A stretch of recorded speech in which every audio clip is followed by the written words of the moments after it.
What's up, everybody? This is Brian Tinsman from Pounce Solutions, and today we're talking about paid marketing strategies. Now, paid could be traditionally thought of as advertising, but it has really developed a lot in the last few years in particular to include a lot of other things, including influencer marketing, paying bloggers, that there's a lot of different ways that you are paying content creators in order to advertise on your behalf. So it's much less of sort of creating an ad that might run in a newspaper or magazine or even cutting a 30-second TV spot. This is about relationships and using the relationships that people have with their fans and working with those folks to pay them for their time and access to their customers. And it can be a really efficient way of getting the word out there about your product, particularly if you choose an influencer or a blogger or other content creator who really closely aligns with your product, your service, and the values of your organization. These can be incredibly powerful collaborations. So think about paid as much, much more than just the advertising that we might traditionally think of it as.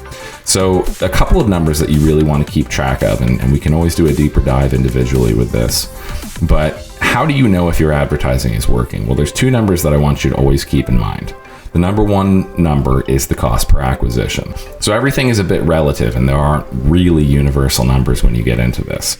If you're trying to sell a car and you can get somebody to click on your website for $3, that's amazing. If you are trying to sell a yo-yo and it costs $3 to get them to your website, you may want to rethink that. The other thing to keep in mind is lifetime value of the customer. A lot of people are not just there for the first purchase. Hopefully not. Hopefully you are re-engaging with them.